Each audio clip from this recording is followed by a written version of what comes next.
Ay papanakot, hindi niya siya babalik sa Taiwan. Yeah. Congrats. Eddie, congratulations. May papa ka na. Kumusta mga bayaw? Ako ulit si Piolo Tindero. Hindi ko tunay na pangalan, bali palayaw ko lang. Kasunod nga pala ng huling araw ko sa trabaho, ay napagkasunduan namin ng mga kaibigan ko na magkaroon kami ng konting salo-salo. Parang dispedida, ganun. Kaya naman maaga pa lang ipumunta na kami sa palengke para bumili ng gulay at mga karne na lulutuin namin.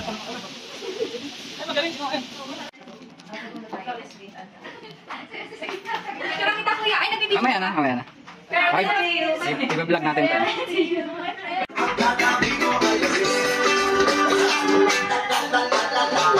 Kumain ka naman para makalis ka mamaya ng alarm.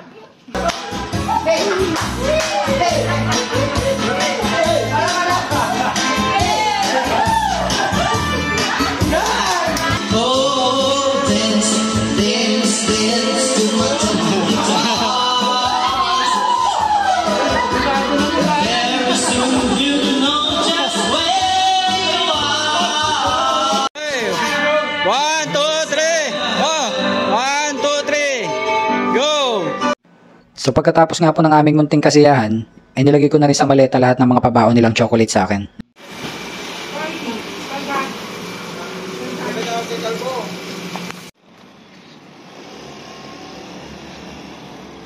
Isa sa mga huling araw bago umuwi ako ng Pinas, bumili na ako ng mga paborito kong pagkain dito sa Taiwan. Ito para sa breakfast ko, at saka nagkape na rin ako kahit na may acid reflux ako.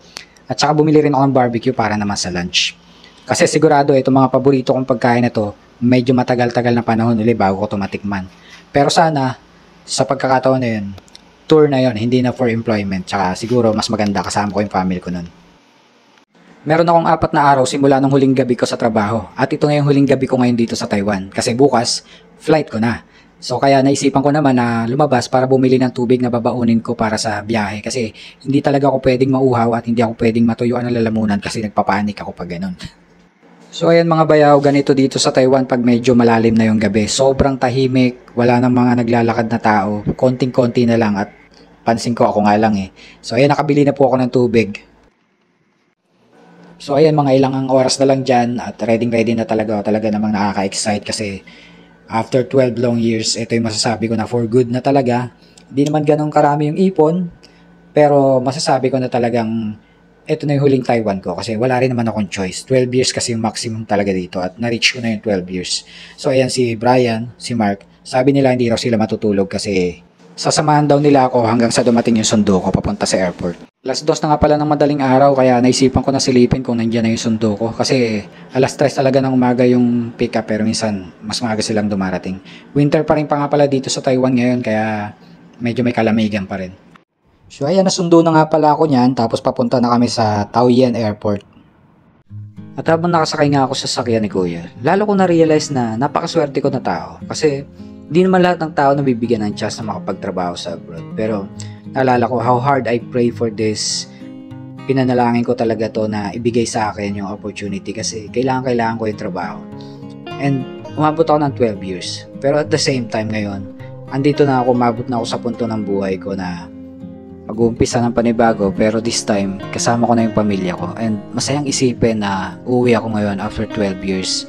Healthy ako, medyo bata pa naman ako, marami akong pwedeng gawin pa, bata pa rin yung anak ko, andun siya sa point na malaki na siya oo pero bata pa rin siya, pwede ko pa rin siyang kargahin at syempre makapaglaro sa kanya. So ayan, nasa Taoyuan Airport na nga pala tayo. Grabe yung feeling kapag nandito na, yung way pa lang papunta dito. Yung exact same feeling na nararamdaman ko tuwing nagbabakasyon ako. Hindi nagbabago kahit na lumipas ang ilang taon. Every time na uuwi ako, magbabakasyon ako, pag nandito na ako. Ang sarap sa pakiramdam na knowing na 2 to 3 hours time nandun ka na sa bahay nyo, kasama mo na yung pamilya mo. Pero iba na kasi ang sitwasyon ngayon. Kasi ngayon wala nang balikan. Alam ko na simula dito, hindi magiging madali ang lahat. Susubok ako magtagumpay. At magtatagumpay ako dahil hindi ko susukuan yung simpleng kahilingan ng anak ko na dito na lang ako, na magkakasama na lang kaming buong pamilya. Dahil kung may tinuro man sa akin ng Taiwan, yun yung pinatatag niya ako at ginawa niya ako mas mabuting tao. So yun nga, fast forward, nandito na tayo sa aeroplano. Hinihintay na lang bumaba pero magbe-breakfast muna tayo. As usual, Chinese food kasi China Airline, walang kanin. Gusto ko nga sana makita yung labas kaso yung pisngi ni ate nakaharang so hindi ko rin makita. Tinry ko rin i-zoom kaso wala talaga. Against the light. Nandito na ako sa Pilipinas ngayon pero yung Taiwan, babalikan kita. Isasama ko yung pamilya ko at ipapakita ko sa kanila kung gaano kakaganda. Say hi! Say hi to my vlog! Sabihin mo, say hi to... Hi! Hi! Sabihin mo, may papa na ako. May papa na ka. Pogi. Pogi. Ay na ka.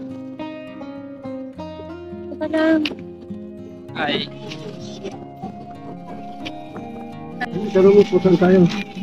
My vlog, welcome to my guys.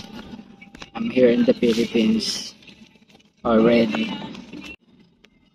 May papa na ka. Hindi na siya babalik sa Taiwan. Yeah. Eddie, congratulations! May papa ka na! Haba pala ito, parang nobela to ah. Opa. Hong Kong. What? May Hong Kong dito.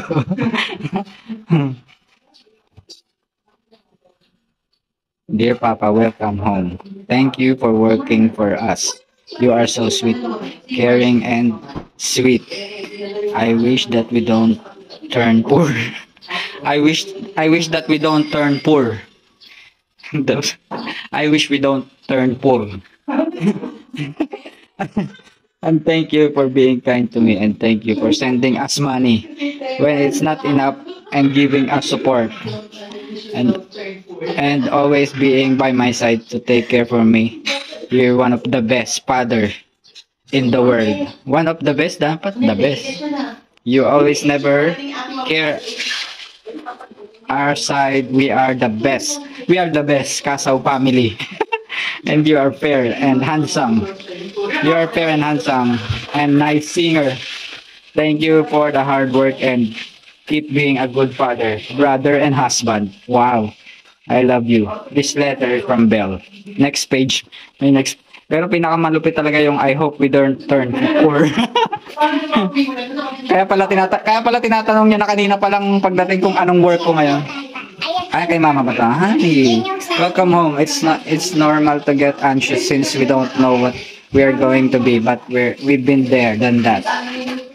And we will make and work things out together. Thank you for everything. That's so sweet. Wow. Cool. I like it. Thank you for everything. What's this? February 22. We love you, Papa. Wow, thank you.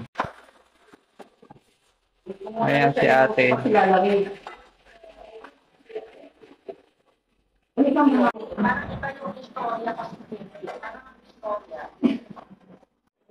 So ayan po lahat ng mga pasalubong sa mga pabaon. Maraming salamat po ulit sa mga kaibigan ko dyan sa Taiwan. Thank you.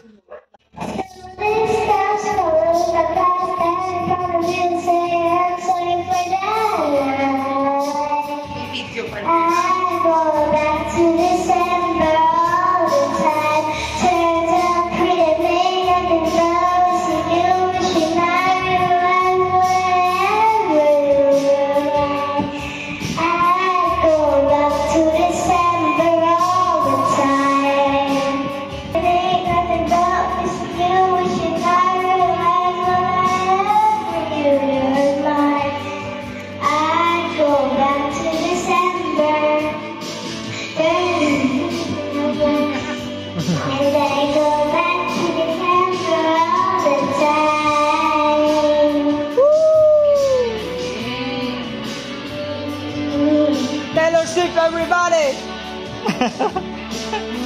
Ang sarap ng tapos Ha?